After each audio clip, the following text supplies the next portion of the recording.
Doo-be-doo-be-doo. Doo-be-doo-be-doo. Doo-be-doo-be-doo. I'm your host, Sabrina Salvati. Doo-be-doo-be-doo. Doo-be-doo-be-doo.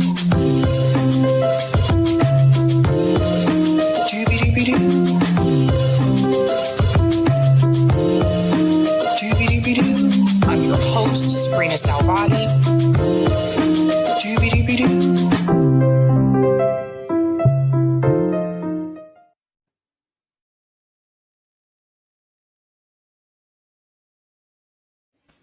All right. Happy Monday, everyone. Welcome to Sab's podcast. I'm your host, Sabrina Salvati. If you are new, I want to let you know that Sab's podcast is a part of Revolutionary Blackout Network. You can catch me there on Thursdays for the Roundtable and Friday for the Sabby Show. And you can catch me here Monday, Tuesday, Wednesday, and Friday. All right, so I'm going to start off with a special guest tonight. We have a direct action announcement, and then I'll get into the news. So welcome. Please let me know how to pronounce your name. I want to make sure I pronounce it correctly. Yes. My name is Tsukuru Force. Yep. Tsukuru. Welcome. And Tsukuru is a Red Beret. And you guys know I've talked about healthcare on this show often, Medicare for all, the need for Medicare for all. And we have a new direct action event coming up. And Tsukuru, do you want to go ahead and get started telling everyone about that? And then I can show the website. Yeah, of course. Thank you so much. So it's actually this Saturday, 19th, in Oakland, California, which is like practically like neighboring city of San Francisco, at Lake Merritt, which is a beautiful lake. Like everyone goes there if it's sunny. So I'm hoping for the good weather. So the event is called People's Rally for Healthcare. It's as simple as that. And we wanted to do it in honor of Black History Month, with Oakland being historically predominantly Black, although it's changing in the recent years. You know, just like any other cities in the United States, gentrification is happening. It's like big time in San Francisco Bay Area, as you know, because of the land price and like rents going up. Everyone's being pushed out. But so what's happening recently is like people in San Francisco have been being pushed out in a big way. So a lot of people actually started moving to Oakland, East Bay. So I actually used to live in Oakland in 1995 and 1994, actually. So like former Oakland resident. Anyway, but really wanted to focus and sort of given what happened with CalCare, AB 1400, our healthcare bill in California, we wanted to, keep the momentum going, because that's what healthcare justice organizers, activists in California are doing right now. I'm really encouraged by the strength of our movement. We were disappointed, we were angry about what happened, but nobody stopped right there. We started to organize like day one, actually right after the failed or killed flowboat. So it's really our effort to bring people together. And actually, I personally think that we really are at this point that we really need to energize and mobilize ordinary folks, not only like us activists and organizers, because like we know our drills, and which is a good thing because we are experienced. Actually, a lot of people are much more experienced than I am. So like we have our toolbox, but I think it's time to mobilize en masse so that we can get this thing moving, because we can't really leave it up to our legislators to do it. No, we can't. I'm going to share my screen to show everybody what it looks like. So here we are, the People's Rally for Healthcare. This is taking place in Oakland, California this Saturday, February 19th. I'm going to make this a little bit larger so everyone can see. For all of you on the West Coast, this is at 1 p.m. this Saturday. Yep. And this is located at Lake Merritt Amphitheater on 12th Street and Lake Merritt Boulevard, Oakland, California. You can see it here. And I'll make sure I put the link in the chat as well. But I just want to say here it says on Saturday, February 19th, from 1 p.m. to 3 p.m. Pacific Standard Time, Red Berets of San Francisco and California Red Berets will be hosting the People's Rally for Healthcare in honor of Black History Month at 12th Street and Lake Merritt Boulevard near Lake Merritt Amphitheater in Oakland, California. As POC organizers, we are demanding our lawmakers prioritize the health of our most underserved communities. This includes POC, women, the working poor, the unhoused, the disabled, LGBTQ, and immigrants, and the undocumented. Medicare for All, co-hosted by I Am for M for All, and that is Sharif, who you guys have seen on this show multiple times before. And here's a picture here. So I'm going to go ahead and put this link in the chat. Thank you. Thank you. And actually, we have Rome and Compton J joining us. It's a great honor. Oh yeah, I know. Right. Really excited. I never met them in person, so I'm like that's like super excited about that. All right, that is awesome. Rome is actually making he's making the moves this week because yeah, he's gonna be doing tour for the poor in California. So he'll be with CJ for that. And that's awesome that they'll be able to come to the People's Rally for Healthcare. Awesome. So all people do is just sign up right here where it says attend this event. Yes. Or just show up. Yeah. Everyone's welcome. Yeah.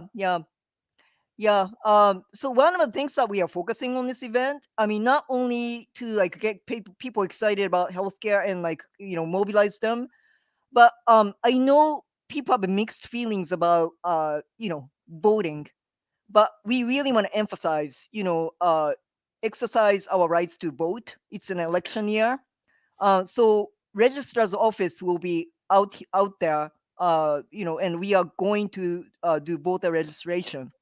Because one of the things that we are talking about here is to expose politicians who take money from the healthcare industry and just encourage people to vote them out. Vote them out, vote out for politicians who don't work for us anymore. It's as simple and plain as that. They are not working for us; they are working for big corporations. Special interest. Vote them out. Our message is as simple as that. Do you know, is this still a part of Nancy Pelosi's district? No. Okay. Oakland is different. Yeah. Okay. Yeah. So everyone, just a reminder again, this Saturday, the People's Rally for Healthcare, it's starting at 1 p.m. Pacific Standard Time, ends at 3 p.m. Pacific Standard Time, and that's at the Lake Merritt Amphitheater on 12th Street and Lake Merritt Boulevard in Oakland, California. So if you are out that way, definitely please try to attend. And I'll put the link in the chat one more time also, because this is very important that we do these types of events, you guys. We can't just stop with the marches for Medicare for All. We have to continue to do it. That's how the civil rights movement worked. It wasn't just one protest. There were multiple protests actually over the course of years. So we have to continue to fight for these things. And California is a great place to do it right now, especially considering they didn't even want to bring the single payer bill to a floor vote recently in California. And so I definitely think that this is an election year. So I think this is the time to really keep the pressure on. Keep the pressure on. Yep. Yeah, absolutely. Absolutely. And then if you also want to support, I'll make sure I put this here as well. For all, I still give this link out to people, even though these marches were last year. I still think it's good for you to go to this website if you were not aware of these marches that happened last year, so you can see what happened. And hopefully we can continue to do marches like these as well. Yeah, I mean, I'm with you. I think my philosophy is that everyone should be doing something. Right. Definitely every month, but if possible, every day. And I think it is possible if each of us do something, every day, or any day of the month, any day of the week. Yeah, we can do it. So yeah, let's keep Right. doing something, and let's keep the pressure on these politicians, and make our voices heard that we need healthcare. Yes, yes. Sukru, anything else you want to plug before you go? Um, Not specifically, but to your point, so yeah, our objective in California, or personally, is doing something, some kind of direct action every month. So I Mhm. have some big thing coming up, but I can't tell you about it right now. But I'll keep you posted. Awesome, awesome. All right. Sukru, thanks so much for coming on. Thank you. Next event, you're always welcome back to come by and announce these events. I have another direct action event that's happening this week as well. All So right, this is great. the Well, year, thank you you so much. guys. This is the year. I'm Yep, telling you. yep. Let's do it. Thank you so much, Sabrina. Thanks so much. Okay, Bye. bye. All right, guys. What is going on? Happy Valentine's Day. Happy Love Day, guys. I hope you all are feeling loved. It doesn't matter if you have a significant other or not. If you are single, I'm here to tell you I love you. Shout out. I even got my little love mug. I got my Valentine's mug. These mugs that come with a bunch of candy. So yeah, super love filled day. I don't know. I'm in a lovey-dovey mood. So really quick before I get into the news, I do want to say something because this has been happening a lot, honestly, ever since I got married. My last name is pronounced Salvati. For whatever reason, I've been called Saliva T, Sorrento, Slovecki, Sorrenti. I don't know where all these names come from, but my last name is pronounced Salvati. My husband tried to warn me, like before we got married, years ago. He said, I don't know, people mispronounce my name. And I'm like, how can someone mispronounce this? But yes, I've been called everything, but it's Salvati.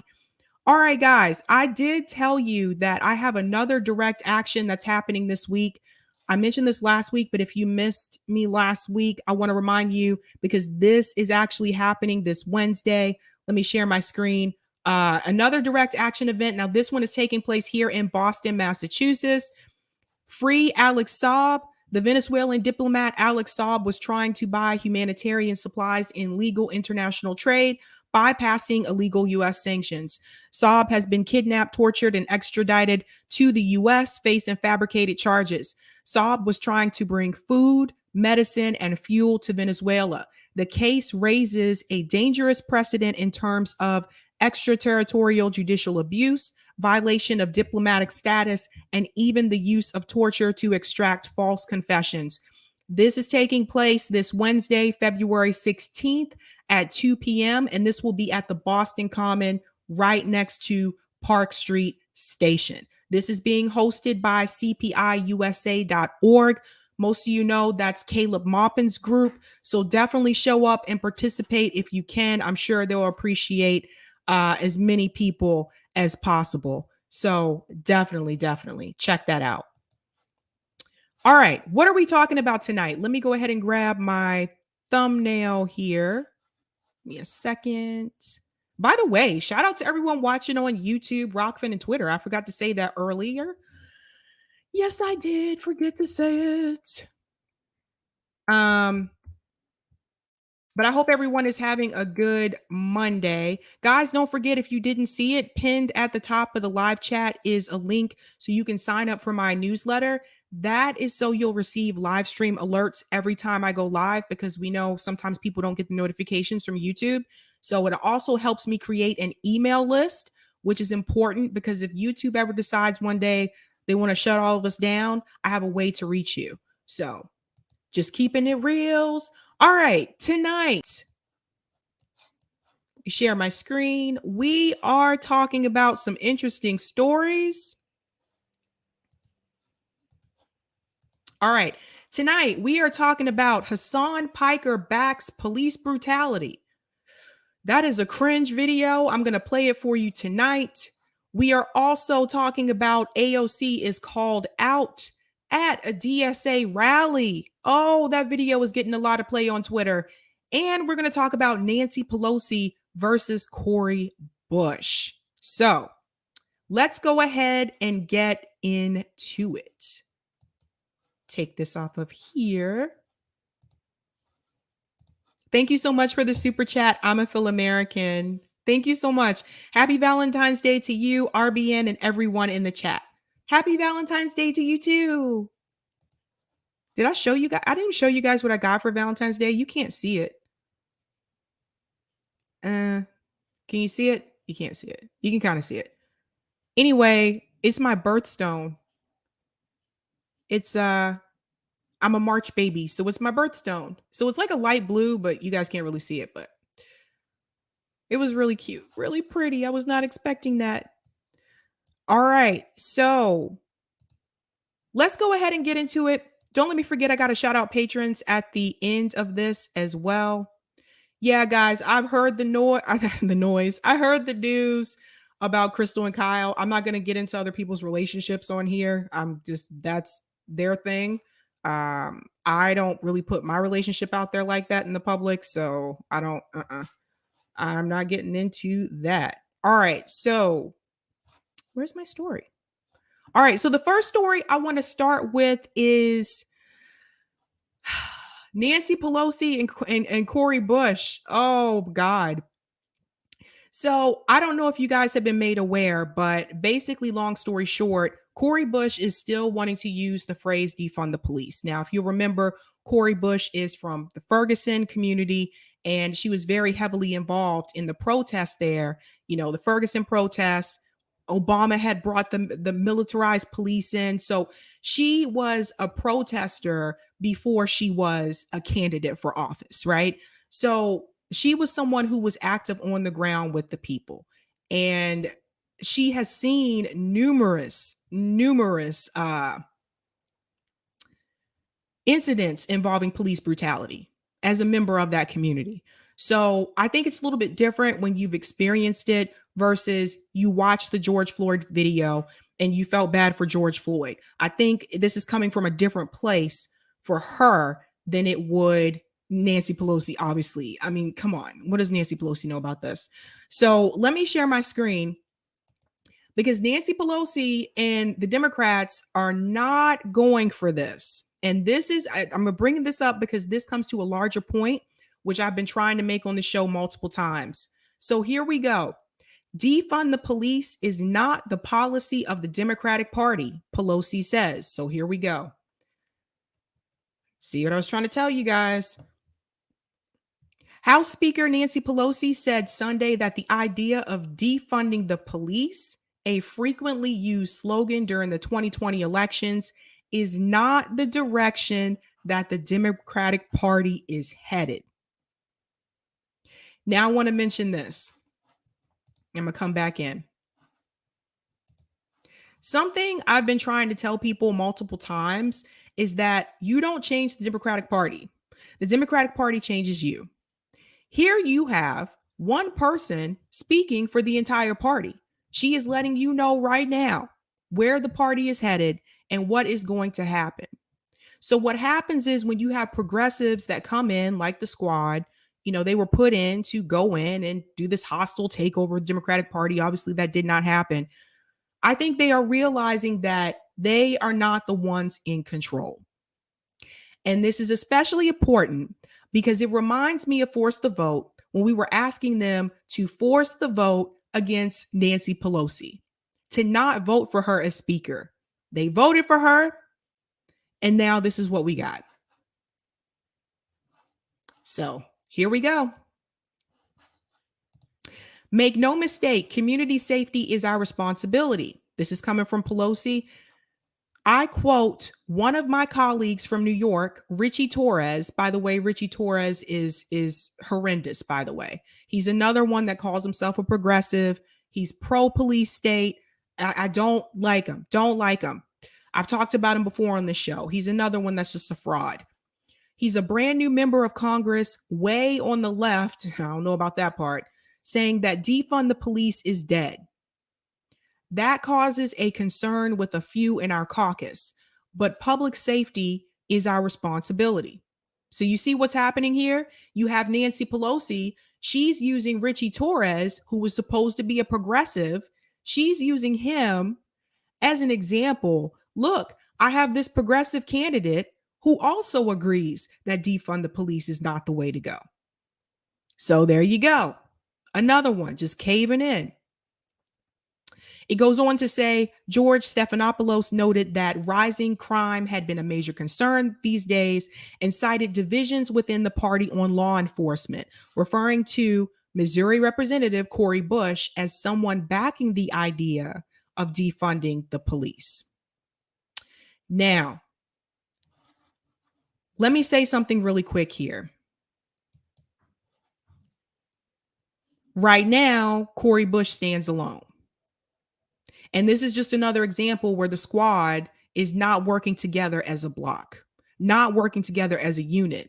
Jamal Bowman was another one that was against police brutality. Ayanna Pressley was another one against it. But it seems to be that Cori Bush is now standing alone on this issue. So this is the problem. They're not together. They're not together. And I don't understand how they can leave Cori Bush just out there on her own, just high and dry. Just leave her out there to fend for herself. All of them should be backing this. They should be sticking together as a unit, and they're not, and they haven't been. And so this is not cool. Like this is not okay. So what's going to happen, and I'm going to go ahead and predict this, if Cori Bush doesn't cave and give in, they're going to find a way to push her out. This is what happens when you don't do what the Democratic Party wants you to do. The people who really try to fight, like Cynthia McKinney, she was one of them. The people who really try to fight hard and push back, those people are pushed out. And they may find a way to do it in such a sense, they could have someone primary her. They can have someone primary her who's an establishment Democratic candidate, and they can have all the money to back them and make sure that they win. They'll find a way. So either she's going to cave into this and go along with what the party wants because the party needs come first, or she is going to hold her ground. And if she holds her ground, she'll be holding it alone, and they're going to find a way to push her out. Or they'll smear her. I'm going to go to these super chats, and then I'm going to come back in. Thanks so much for the super chat. Buckeye fan, I take it you're in Ohio State. I guess we know why Kyle took all of the heat for stuff with Dorr and let Bernie punk on his show, although a lot of us weren't surprised. Yeah, this really wasn't a surprise to me. I'm sorry. I'm sorry. I called it. Thanks so much for the super chat. But again, I don't want to get into other people's, I don't want to go there. Thanks so much for the super chat, Steve. Will you be my Valentine? LOL. I am married, Steve. I am married. But thank you for so much for the super chat. Thanks, Stealthia Simmons, who's a Sabby member, for the super chat. Why would the Democratic Party defund the police when the Democratic Party works for people invested in private prisons? Boom. There you go. There you go. Yeah, there's profit in this for them. There's profit. Ill fart. I hope I pronounced that correctly. AOC and the fraud squad are just being revealed for what they've always been. Well said. Well said. All right. So let me go back into this story. So Pelosi goes on to say that's not the position of the Democratic Party. With all due respect to Cori Bush, community safety to protect and defend in every way is our oath of office. Ladies and gentlemen, let me highlight this. You see this? This should concern all of you. Community safety to protect and defend in every way is our oath of office. What does that tell you? Let me put it to you in a different term. In other words, regardless of what happens, they're going to back the police state. They are going to back the police. They are not going to back the people. This is why when they were doing all of that virtue signaling, where they were kneeling in kente cloth, had their heads down, looked absolutely ridiculous, and pretending like they actually cared about what happened to George Floyd. This is why that was just virtue signaling. Ever since then, we have not seen them decrease police funding. We've seen them increase police funding. They are continuing to fund the police state. That comes first, not what happens to the American people. And we will continue to see more of these incidents. There was just one the other past weekend. More of these incidents where police are showing up with these no-knock warrants, like they did with Amir Locke, where police are pushing people to the ground, like they did with the young Black woman who's a college student that just happened to, where they are killing unarmed people. And the Democratic Party is continuing to fund the police state. This is not something that you can just blame Republicans for anymore. Democrats are doing it too. This is a problem. And I hope everybody pays close attention to this, because I think this issue right here is really going to determine what can happen this election season. Because I'm going to let you know right now, I am not voting in the duopoly. I'm not voting for people who are complicit in funding the police state. Won't get my vote. Let me go back in. Citing California Representative Karen Bass, who is running for mayor of Los Angeles, and New York Mayor Eric Adams as positive examples, Pelosi said Democrats are looking to improve policing by reducing mistreatment of people. Really? Wasn't Amir Locke just killed just like a week ago? Really? Among the priorities that have been frequently mentioned is an end to no-knock warrants. You're too late with that, bud. Someone else already just died. Such as the one that led to the fatal shooting of Amir Locke in Minneapolis. Listen, this was a problem with Breonna Taylor. We knew this has been a problem. Why is it still happening? How many more people have to die for basically being in their house and being startled because people just burst through the freaking door? What would you do? What would you do? This is obviously supported by Eric Adams. No surprise there, former cop. This is why they were trying to push Eric Adams for mayor in New York City so bad. Why do you think they wanted to? They're continuing the police state. And Eric Adams, by the way, is still for stop and frisk. After everything that has happened under stop and frisk, Eric Adams still approves of stop and frisk till this day. I was just talking about this last week on this show. They were talking about a shoplifter in New York City who stole steaks from Trader Joe's. And it was embarrassing to me to see people like Al Sharpton complain about the fact that he has to ask a clerk to unlock a case so that he can buy toothpaste. How dare he be inconvenienced? They're calling for more police. They're saying we should just lock them up instead of addressing the real issue here, which is the poverty issue, which is linked to capitalism. And the problem is they're not going to address the poverty issue, because if they address the poverty issue, then you have to talk about capitalism. And that is not something they want to talk about. You start talking about capitalism, and then people are going to ask you, maybe there are problems with capitalism. No, and they can't admit that. They can't admit that at all. Hit that like button, guys. Eric, I'll take those comments on Rockfin.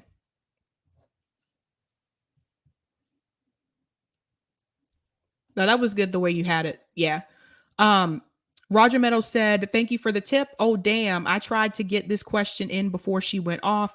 I thought she might have been on for the entire show, but I was going to ask her, since California is a ballot initiative state that allows them to go completely around California government and gather signatures for initiatives to go directly on the ballot.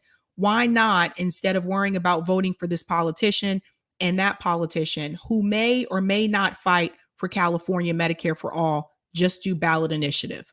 Good point, Roger. Good point. Well said. I'm going to go to some of the comments in the chat, and then I'm going to go to the second story. Thanks so much for the super chat, Ashura.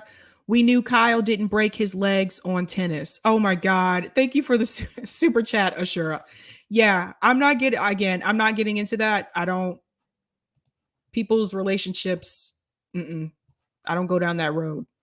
Delthea Simmons said the people who voted for Eric Adams wanted him so bad they could have ate him up. Before he's done, they're going to wish they had. Yeah. They were really pushing him. Media was really pushing him. G.A. Freckles says it's going to be a dangerous summer. Cops are definitely vendetta driven. And you guys know, I don't know if you pay attention to this, but you know the crime rate goes up in the summer. It increases during the summer, especially in the cities like Chicago, Boston. It will increase. It's something about the heat. It does something to people. And, you know, if you don't have AC, I don't know. But something about that with the summer. So just get ready for it. Just get ready. Carlos Pina said, meanwhile, we still don't have universal national health care. 100%. 100%. Yipper99 said, is it or is it not weird that the black mayor wants to keep the status quo and go back while the white DA is being progressive involving the justice system? Well, this is something I've said before on the show, and I'll say it again. Black cops are cops first, and they are black second. They protect the police union. And so that is something you got to keep in mind. It's not just, and this is something I've seen before too, it's not just white police officers that are doing police brutality. Black police officers do it too. It spans all races. In fact, there's a movie called Boys in the Hood. If you have not seen it, you should watch it. That is actually one of the issues that is touched on in that movie. What's going on? Leroy says 50 Cent once said, it's hot out this bitch, so that's good enough reason in regards to committing crime. Oh my God. That sounds like something he would say. And speaking of 50 Cent, yes, I did see the Super Bowl. What was it, last night? Yeah, last night. Yeah, the game was a lot closer than I thought it was going to be. I'm not going to lie. Like, I did not expect the score to be that close. I really thought the Rams were going to kind of run with this. And yes, I love the halftime show. That was a bit of nostalgia for me. I mean, to see like Eminem and Snoop and Dr. Dre and 50 Cent and Mary J. Blige, like that really, Kendrick Lamar's newer, but that really brought me back to like 90s hip hop and early 2000 hip hop. So yeah, I loved it. I was like, la-di-da-di-da. It's the D-O-double-G Snoop Dogg. I love those songs. I'm sorry. I can't get into new rap today. I've tried. My sister has introduced me to new rap music, and I just can't. I don't know what's happening. I don't know what they're saying half the time. The beat is a little bit off. I just can't get into it. I think it's hard to compete with 90s hip hop and early 2000. I really do. I think that's a tough battle, a tough one.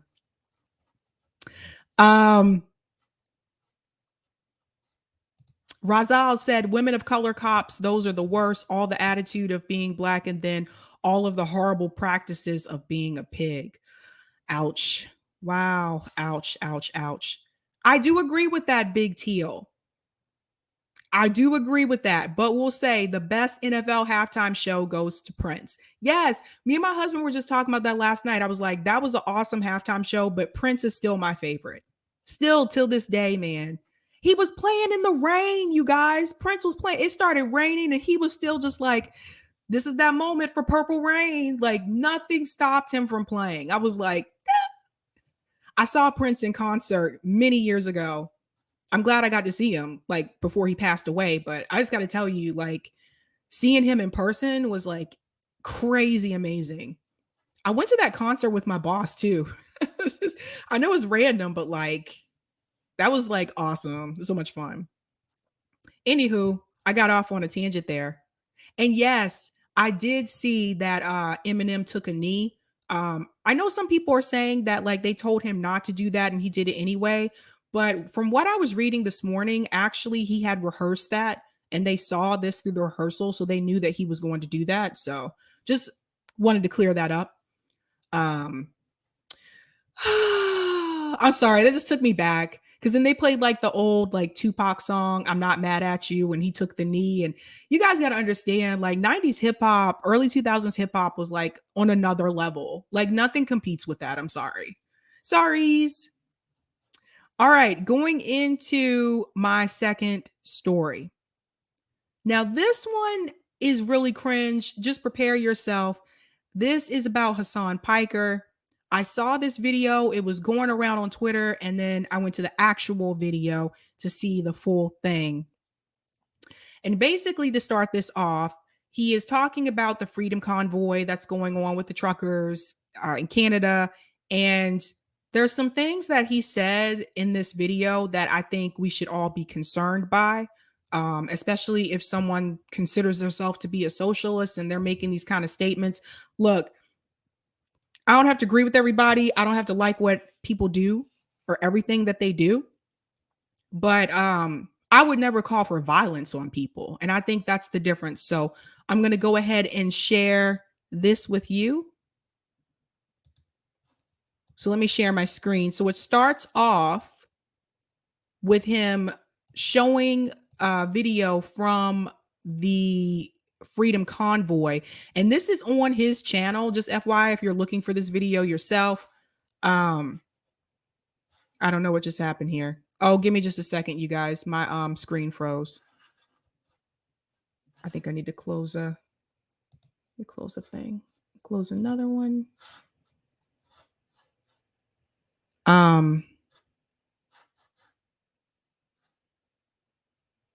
Give me just a second. It does that sometimes when I try to do screen share.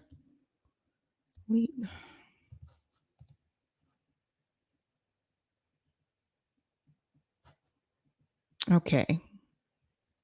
Eric, can you do me a favor? Can you pop on screen real quick?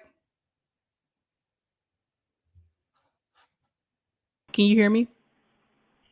Here I am. Yep. Okay. If I log off, is it going to stop the stream? First, no, you'll be fine. Just close out StreamYard and come back. Okay, I'll be back, you guys. Hold on. Chrome, yeah. Can you appear on the screen though, so that way? Yeah, I'm on right now. Okay. I'll take over. All right, I think our Sabby's frozen. All right, this is the big Sabby Sabs takeover by Eric T. Now, actually, I'll take this opportunity. Maybe let's see. Let's remove her and let's read Roger's super chat. Roger said, Democrats, I got news for you. The cops and their apologists will never vote for you regardless of the fact you gave them more money. I will say New York Dem lawmakers and leadership has no interest in repealing bail reform laws that police can't stand, mostly because there has been no independent study shown that the rise in crime is because of bail reform that struck poor harder than rich. Okay, I'm back. All right, Roger. Sorry that wasn't Sabby reading, but there you go. Let's remove that. Oops, wrong button. Sorry. There we go. Okay. All right, carry on. All righty, I'm back. Sorry, guys. Let me go ahead and share that video.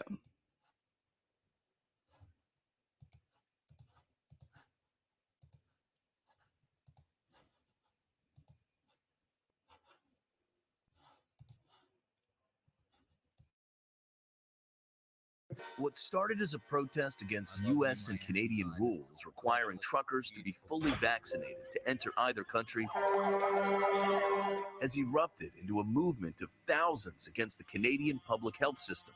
We don't need the government to overreach to tell us what to do. The unvaccinated for 2 years have been shamed and thrown under the bus. The protesters took to the streets for the second week in a row with a convoy of semi-trucks blocking intersections. They brought downtown Ottawa to a halt, disrupting businesses and flooding police with calls about everything from incessant honking to threats and assault. The protests have drawn praise from former President Donald Trump, and Ottawa police say the convoy is getting significant logistical and financial support from people in the United States. On Friday, it's so awesome that like we're just exporting the chuds, and also get Canada. Okay, I'm sorry. It just makes me so giddy when we give our fucking reactionary brain rot to other countries. Like, it's great. It's fucking great, dude. I don't know why the fuck you haven't sent down like the Moose Riders. Okay, the RCMP. Where are they? Crack some fucking skulls. What are y'all doing? Like, did you guys just hear that? He just said crack some skull. Okay, let's go back again. I'll let it play, but let's go back again.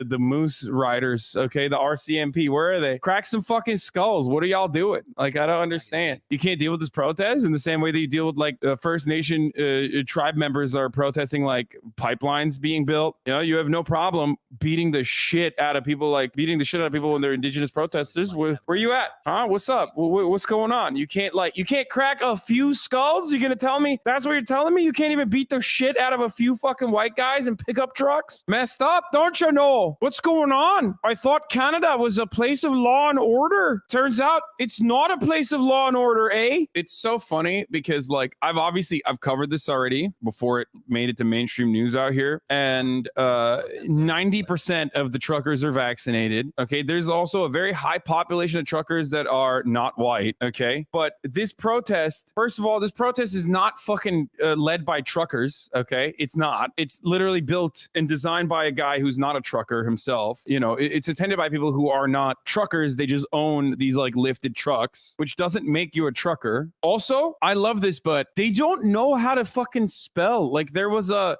truck that said like say no to. They were trying to say tyranny, and they wrote the T slur for trans people. Like. So whenever there's any type of direct action, you can count on a couple of people to be against it if it's done outside electoral politics. And one of them is Hassan Piker. Another one is Anna Kasparian.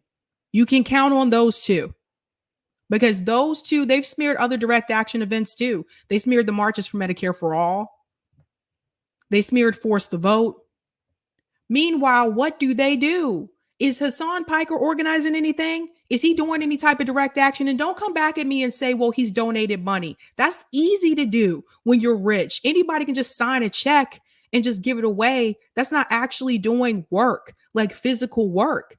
But here he is, again, smearing direct action. Now, I don't care which side of the conversation you're on this issue, whether you're for the protest or against the protest.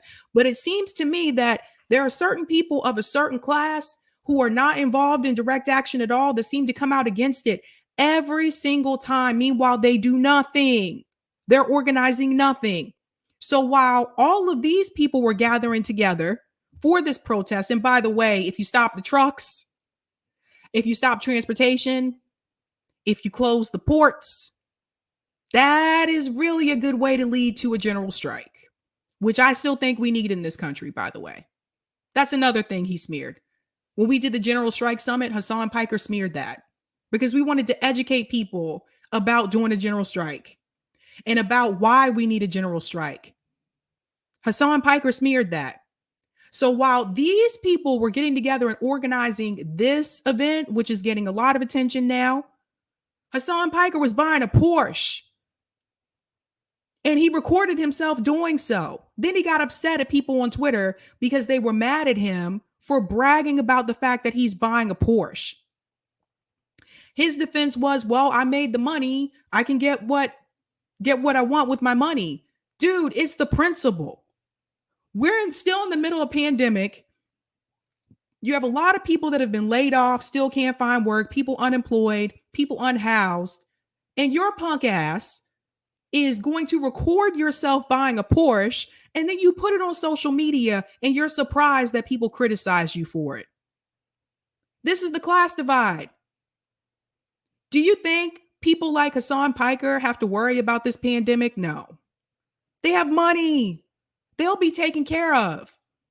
I bet you they were the first ones when people were looking for like masks and people were trying to get those N95 masks. I bet you they had them. While the rest of us got the cloth ones or the disposable ones, whatever they had at the store at that time, but I bet you they had them. The rich, whenever we have a health issue in this country, the rich people, for the most part, they'll be fine because they have the money and they have the resources and they have the connections to get what they need. So whether you agree with the trucker protest, whether it's, I've heard different things about this. And I think CJ did a show about this earlier. I've heard it. They are workers. I've heard they're not workers. I heard some of the people are right wing. I heard some of the people are not.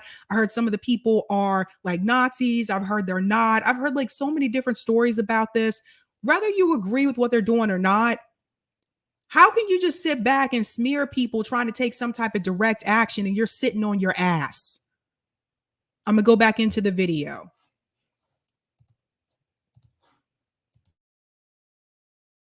Like, they're like, just say no. United non-compliance. Like, they literally are too, like, I mean, I'm sorry, dude. Like, don't say I'm ableist, but I do feel like they are actually so fucking stupid. Like, they're just like actually incredibly dumb. Non-compliance. We need to stop with this compliance. It's just like, ultimately, this is just another instance where.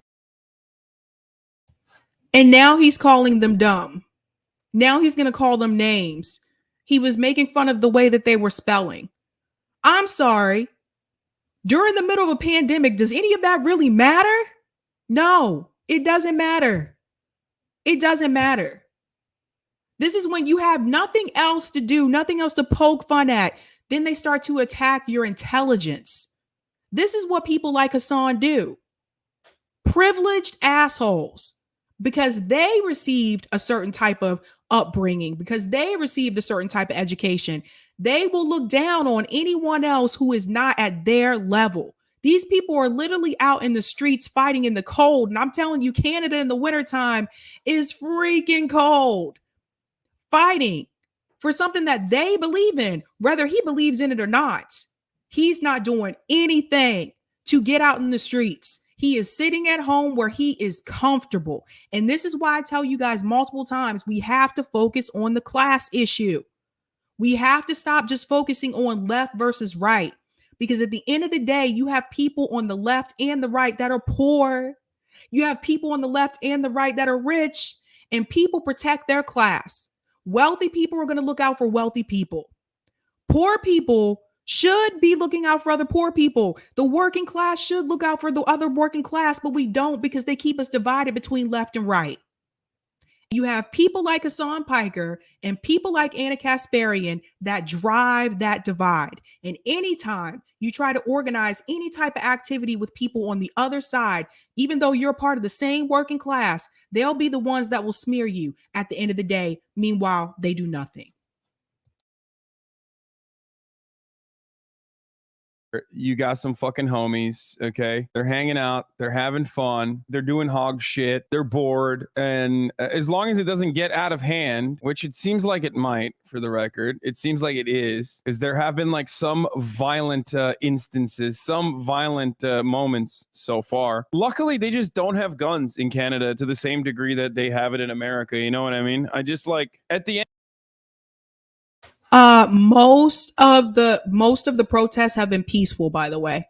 I just want to add that in there. He's going to mention the violence and leave out the peaceful part, of course. At the end of the day, that's what it comes down to. You know what I mean? It's like they just don't have the guns that we do. So when I see shit like this, I'm like, okay, luckily they're just, you know, they have horns. They're weaponizing their horns. But it seems like a big party.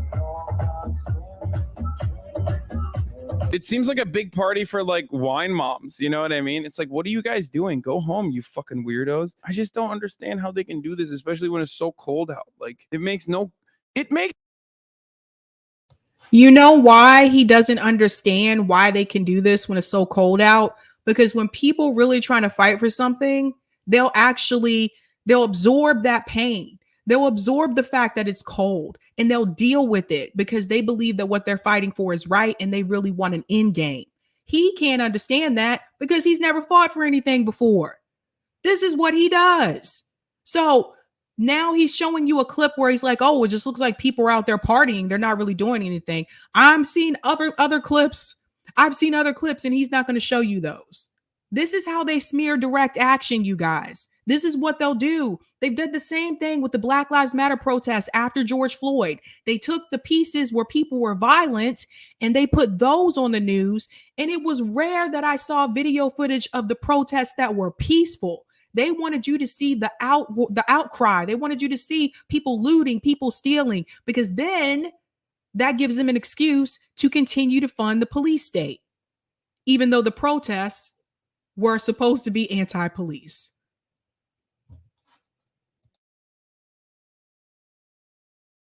Makes no dang sense to me. Go home. Why don't you? Go home. I voiced my opinion to the truckers on the street. They're stuck in the snow. I said, how does it feel to be stuck in a city right now? A lot of the citizens of Ottawa and Centertown feel that they can't even leave their home. That's so annoying. They just like blow their horns the entire day. They should literally make that illegal and also throw people in jail straight up. It's the most annoying way to protest. I think you should absolutely get thrown in jail, and maybe even like you should be police brutalized a little bit, like a baby bit. Okay, that just for being so annoying. I mean, straight up, just like a little bit, like not like police brutalized in like how do I describe it? Like you're a skateboarder in America and a cop catches you doing. And there it is. Hassan Piker supports the police state.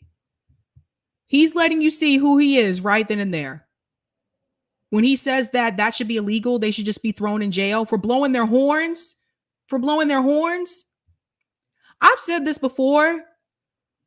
Some of these people like could not have made it through the civil rights movement. Some of the same people who tell you they're on the left and say that they're democratic socialists and say that they're for progressive rights. Some of these people would have been snitches during the civil rights movement. Some of these people would have smeared Dr. King during the civil rights movement. Hassan Piker's telling you right now, they should go to jail for blowing their horns. They should be police brutalized a little bit. What the hell is a little bit? So Hassan Piker backs the police state. And he's supposed to be left. Do you guys see where this is going? Do you see what's really happening here? This guy is not an activist. He is a poser. And there are many of them out there just like him. They pretend like they're doing something, but they're not doing anything. And they'll smear actual efforts of people who are doing those things. Now he's calling for people to go to jail. But he's on the left.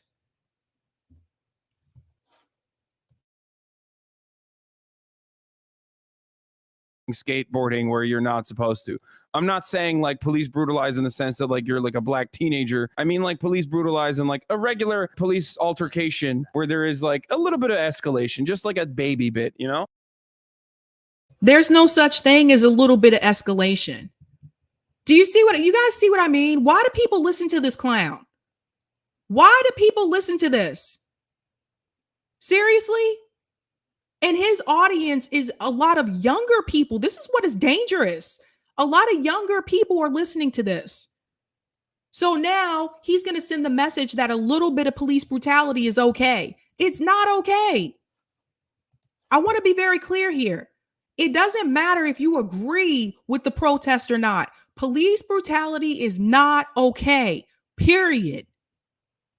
You guys got to start. Oh my God. For the love of God, start listening to new commentators, you guys. Start listening to new. If you're already watching me, make sure you listen to Revolutionary Blackout Network. Make sure you listen to Unapologetic. Make sure you follow Frank Analysis. Make sure you follow, like, there's so many other people that you need to be hearing from, like newer people that those of us especially have been working class and we know what it's like to like struggle and fight. And we actually do direct action and we actually do mutual aid. For the love of God, you need to start listening to us. This guy does nothing. This is so much privilege. So much fucking privilege. Well, that's so annoying. I'm already done. Like if they were just like partying and they're like, yeah, take your masks off, don't you know? That's fine. Who cares, right? But the honking of the horns, that's really fucked up. It's so annoying because it's such an annoying thing, such a nuisance. You know, just crack just literally just baton them a little bit, you know, impound some vehicles, baton them a little bit. Just they'll stand down. They're all pussies. They have saunas. What? Like this stuff is fine. The saunas and bouncy castles, like who cares? Yeah, like let them have fun. It's literally hog Chaz without guns. Yeah, I've seen that comparison before. This is a Chaz. This is hog Chaz. You are right. Without a warrant or cause, the Canadian Gestapo are seizing all fuel, private property from the trucker convoy in the dark of the night at the dead of. This guy is such a joke. I'm going to end that video here. But everybody look in the background. There's a big giant picture of Barack Obama with the Queen. And then you have a cutout of Bernie Sanders on the right. That goes to show you how serious this guy is. An absolute clown. An absolute clown. So we have to be very careful here. Because now we have people who are leftists per se, and a lot of them have been moving close to the liberal side ever since Joe Biden has won. Putting in these little phrases that they kind of just sneak in and they make it try to sound okay. Oh, you should just like baton them just a little bit. No, you shouldn't hit people. You should know they shouldn't. That should not happen. Hassan Piker is okay with funding the police state. That's the message I want you to take home. That is not okay. Not okay. I'm going to go to some of the comments in the chat. Thanks so much for the super chat, Ashura. Please, Kyle Dunnigan's BBB video on Biden. I don't know who that is. Build Back Better video. I'll have to look into that. Thanks so much. Leroy said there's nothing independent about Hassan's media. This is mainstream media with cursing. Shout out to Leroy. He's a Sabby member. Lost Adult says Canada has a higher rate of gun ownership than the United States. I think I saw that before in a documentary, actually, but they have less crime. Ashura says, why does this clown want it to be violent? It's insane. MJC said the truckers are literal workers with legitimate grievances, and yet the left is focused on calling them Nazis, pushing them right, and making sure they never have a reason to listen to us. Well said, MJC. Michael Williams, thanks so much for the super chat. Piker and the others smear the truckers because he gets paid to smear them, not they don't understand. Well said. Thanks so much for the super chat. Do you guys see what I mean? There are certain people like in this space and they are put here. This is what they're put here to do. This is what they're put here to do. I tried to tell you guys this before, man, that some of these people, they're just put here to stop anything outside of electoral, the duopoly, they're put in place to stop it. And if you pay close attention to their talking points, you'll see it. You'll see it. Natalie said Mayor Durkin and Police Chief Carmen Best are looking sketch and deleting texts between themselves from the BLM Seattle protest. It's never good when you see them start to delete text, right? That's never a good sign. Never a good sign. Thanks so much for the super chat, Kyle Woolley. Oh, fuck Hassan. I like the way you spelled that, Kyle. Thanks so much for the super chat. As Nick would say, like deeply unserious. Deeply unserious. Carl said left is moving right. Oh my God. Oh my gosh. I know. Saul said it's crazy that people in Canada went out and protested the truckers. Because all they had to do was divide us between left and right. All they had to do was say, there's two things you can say. One, they're racist. Two, they're right wing. That's all they have to do to divide everybody. And I'm seeing people divided over this on Twitter. I'm seeing people divided over Joe Rogan on Twitter. And it's just like, this is why as the left, like, we don't really get anything done. This is why we don't get anywhere. Because there's all these people that are put in place. There's these infiltrators. There's tweet storms. There's DM groups on Twitter, DM groups where people, they just send people after you to attack you. It's unreal. Unreal. Some of these, I've said this before, some of these people that say they're in this movement, they don't want a movement. They don't really want to do anything. All they want to do is talk about doing something, but as soon as you ask them to do something, they don't want to get involved. But once you organize an event and it starts to take off, then they want to smear it. That's all they do.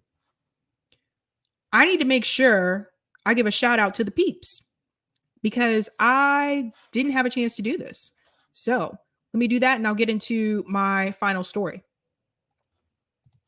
Shout out to everyone who is a Sabby patron. Guys, thank you so much for your support. I really appreciate it. If you are interested, you want to be a patron, I have 4 categories. You can be a member, a Sabby, a Sabster, or the ultimate. Thank you guys so much. And their names are scrolling across the bottom of the screen there. Big shout out to Ches Mom and Marigold Rose, who just became new Sabby patrons. So thank you so much. All right, let's go ahead and get into this third story, man. Now, this is about AOC. This is another one that was circulating around on Twitter, and it was not good for AOC. Now, this is coming from Keaton Mansfield. I'm going to share my screen. I mentioned CPI earlier on. That's Caleb Maupin's organization. Keaton Mansfield is a part of CPI. So he's heavily involved with that. I'm going to share this video. So there was a DSA rally in Texas. I believe this is in Austin. And AOC was speaking. And let's just say Keaton Mansfield, that's him here in the cowboy hat. Keaton Mansfield decided to remind AOC about some of her votes. And here we go, ladies and gentlemen. Here we go. About that a little bit too, because you refuse to fight tooth and nail against the Iron Dome funding. You refuse to stand. Let's talk about it. You're a traitor to the people Let's of talk America, about it. the people of the world.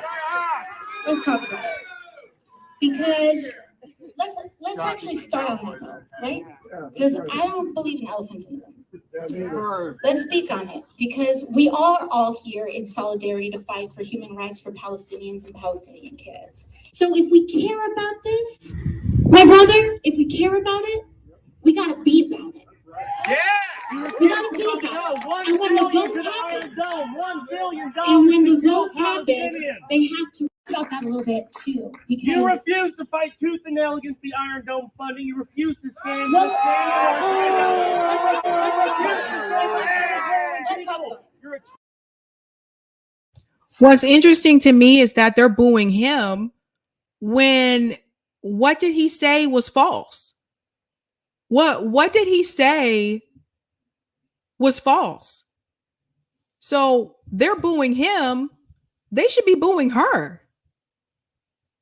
I mean, they're acting like he's making this up. He's not making this up. This is what she did. So I'll go back in. Let's talk about it. The people of the world. Let's talk about it. Because let's actually start on that though, right? Because I don't believe in elephants in the room. Let's speak on it, because we are all here in solidarity to fight for human rights for Palestinians and Palestinian kids. So if we care about this, my brother, if we care about it, we gotta be about it. She said, if we care about it, we have to be about it. But she was the one who didn't be about it. She was the one that voted. I'm going to pull up those votes in just a second. She was the one that voted president.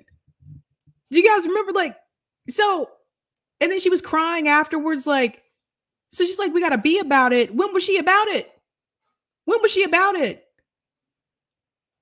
So here she goes. Yeah! We gotta be about it. And when the votes happen, $1 billion. and when the votes happen, they have to about that a little bit too, because you refuse to fight tooth and nail against the Iron Dome funding. You refuse to stand.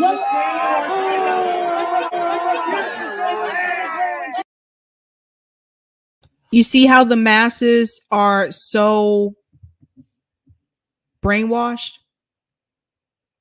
They are so intrigued by AOC's celebrity status that they can't stop and think that what Keaton is saying here is actually true. Let me show you his site here. Let me come back out. This is what happens when you idolize people, ladies and gentlemen. Now, Keaton Mansfield, so he's for the Center for Political Innovation. Like I said, that's Caleb Maupin's group. He's an author, journalist, analyst, contributor for Press TV, and he's a socialist. This is interesting. He's a socialist Republican, but he's a socialist. Either way, what he said was true. So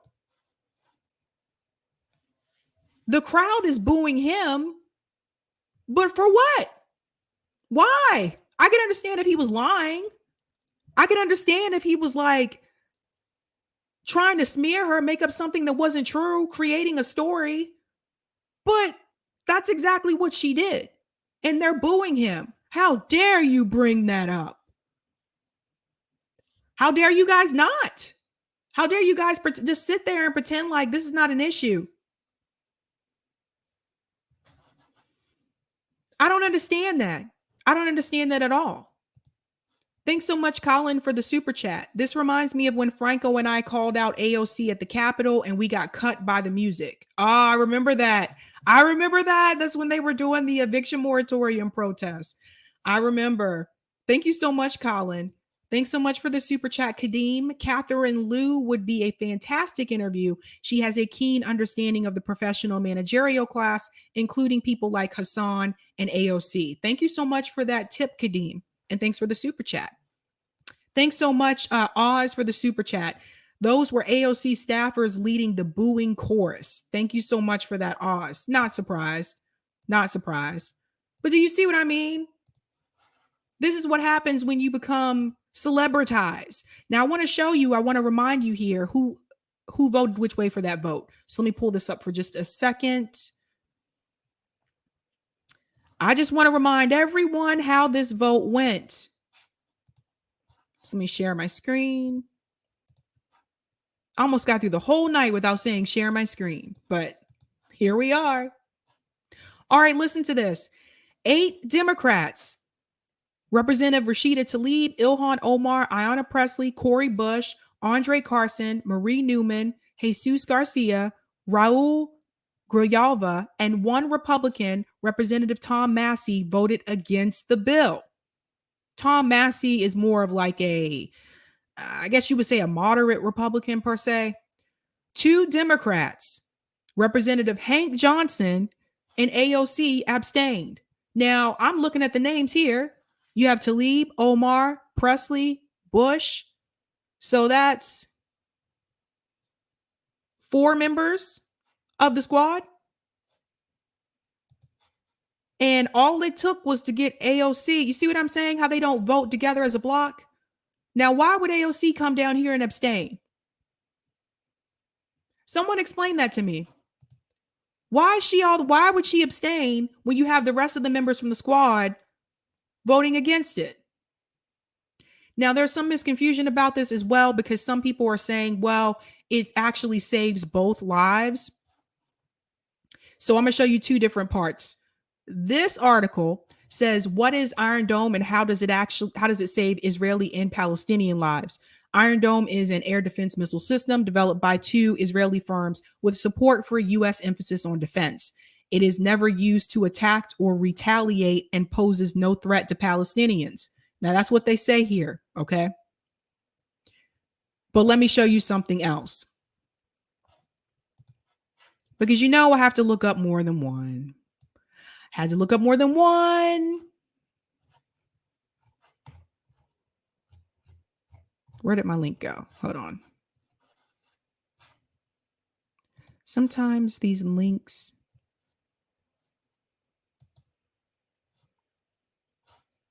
Oh, there it is. Okay, I got it. All right, so listen to this. Now, this is debunking the other article. It says, does the Iron Dome actually save Palestinian lives? Now, listen to this. Boop, boop. One of the standard arguments advanced in recent days is that the Iron Dome is crucial not only to saving Israeli lives, but is also important for saving Palestinian lives. But is it actually true? It should be stated from the outset that there is no way to say definitely what may or may not have happened in the absence of Iron Dome. But then it goes on to say here, the argument most put forward is that the Iron Dome decreases the possibility of an Israeli ground offensive, which would invariably lead to large-scale casualties on both sides. While this may sound good in theory, it does not actually comport with previous experiences. Here we go. 2 of the last 4 Gaza wars involved ground invasions by Israeli army, one in January 2009, 2 years before Iron Dome was deployed, and the other in the summer of 2014, post-Iron Dome. Yet, according to the UN casualty figures, the overall death tolls for both sides were much higher in 2014, despite Israel's deploying of Iron Dome, than in the 2008-2009 war. Here's the totals. Let me make this bigger for you. 2,251 Palestinians and 73 Israelis were killed in 2014. You guys see that? So this is why you have to look up multiple sources. So much for it saving lives. So this was a controversial vote. I remember when this happened, and the way that I kind of saw this was, again, that was the one person that you had that could have gone with the rest of the group, and she decided to abstain. And to me, that didn't make any sense. So what Keaton said to her was 100% true. He was right to do so. And I'll be honest with you guys, I think we need to be doing more of that. I think if we are not happy with some of these politicians that we put in office, especially some of the people from the squad, the progressives that we put in, when they show up at these rallies and they have these speaking engagements and events, we should show up there and we should give them hell, just like Keaton just did. We should ask them why they didn't force the vote. We should ask them why they're not talking about Medicare for all anymore. How come all of a sudden it's access? We need to ask them why they're not putting pressure in the Democratic Party like they said they would. This is what we need to do. So he is right on the money. And I only wish there would have been more people there with him to challenge her as well, not just one person, because now it kind of looks like to people who are AOC supporters, oh, it's just that one random guy. And there's always going to be that one heckler that just comes out in the crowd, instead of having a group of people that can approach her and ask her, like, challenge her on these things. Why did you vote this way? Why did you do this? Why did you do that? Why aren't you talking about Medicare for all? We need to do this. We need to be doing this. Now, I know a lot of people, if they're paid events, we all can't afford to go to paid events, but for the free events, if we can get out there and we don't have to work, we need to do this. They already did this to Amy Klobuchar. They did this to her recently, actually. Actually, it was a couple months ago. Yeah. About line 3. And this is what you need to do. You know what she did? She ran away. This is what you got to do. The same thing the protesters did to Kirsten Sinema. Same thing protesters do to Joe Manchin. This is what you got to do. I'm sorry. If they took our money. These are people that they said they ran on grassroots donations, even though we know, I told you that billionaire money came through Justice Democrats as well. But they took all of these people's money, people who gave their last $5, their last $10 to get them elected, because we really believe that they were going to go in and fight for us. And they're just going along with establishment. They become career politicians now. We need to be putting pressure on them. This is what we need to be doing. So he was 100% right, and I back it. So I can go ahead and take those comments on Rockfin, Eric.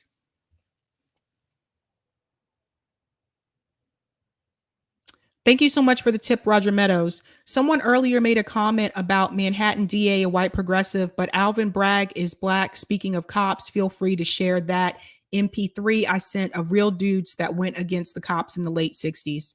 Also, 90s hip hop Sabs. I'm going to have to introduce you to 80s hip hop. Chuck D, KRS-One, Heavy D, Kool Moe D, LL Cool J, G-Rap, Rakim word manipulators. Yeah, I'm familiar with them too, but you know I'm partial. Look at how things have changed. Blige, who was down with Bad Boy, who was beefing with Dre and Snoop's Death Row, did a show together. Too bad it took 2 deaths for us to get past it. I always say, who you beef with in your youth, never say never about it ever making amends with those who you beef with in the past.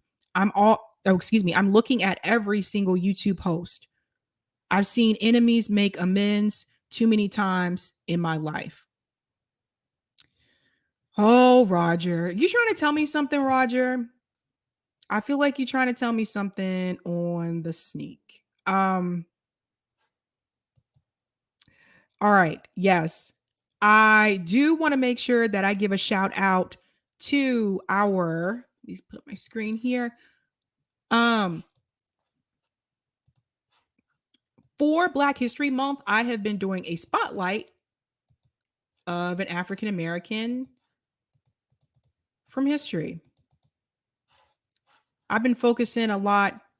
I'm trying to do more women, but mainly focusing on people who are not as well known. And by that, what I mean is everybody knows MLK. Everybody knows Martin Luther King. I said MLK. Everyone knows Malcolm X. And so I think that I need to introduce people to different people that are not as known. And so tonight's spotlight is, now this is a powerful one. I'm going to show you a younger picture and then I'll show you a picture of her now. Tonight's spotlight is Barbara Easley Cox. Now, who is she? Now, I lost my spot here. She's the young woman on the right. So Barbara Easley, she's a civil rights activist best known for her involvement with the Black Panther Party.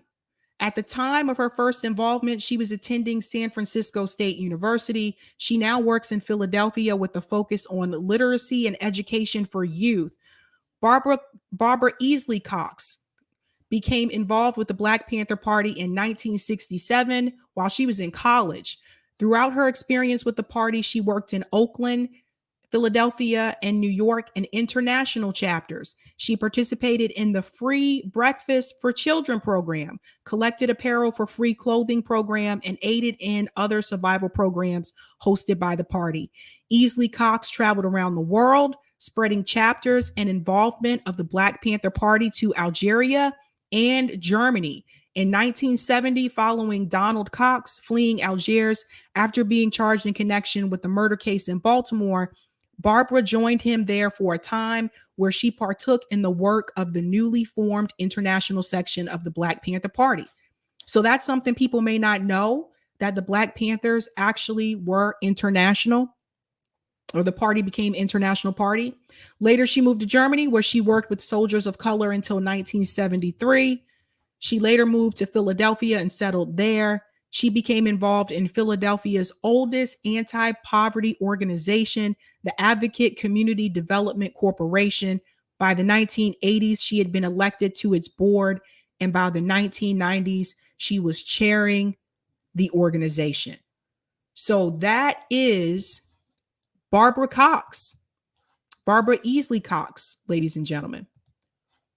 And here's a more recent picture of her here. One of these days, I'm going to sit down and I'm going to try to see if I can get in touch with some of the civil rights activists that are still with us, you know. But here's a more recent picture of her here. And there's the Black Panther on her shirt as well. So Barbara Easley Cox, ladies and gentlemen. So I hope you learned something new tonight. That is my goal, to teach you guys. Yes, I am Lux. We need an international left party. We do. Yep. What? Blue Lanterns. Kamala Harris claims she was in the Black Panthers. Biden claims he established the. What? No way. If Kamala Harris was a Black Panther, I want to see some pictures of that. I want to see some pictures of that. Okay, guys. So I think that's all I have for you tonight, guys. Yes, I did do everything. And I told you guys about the Patreon too. I'm talking to myself now. But I hope you guys enjoyed the show. I hope you have an enjoyable rest of your Valentine's Day evening. And if you got nothing else to do, then make sure you go over and check out Nick and CJ over at Revolutionary Blackout. They are doing the Nick and CJ show actually right now. All right, guys, I'll be back tomorrow evening. You know how we do this. Have a good night. Keep up the fight.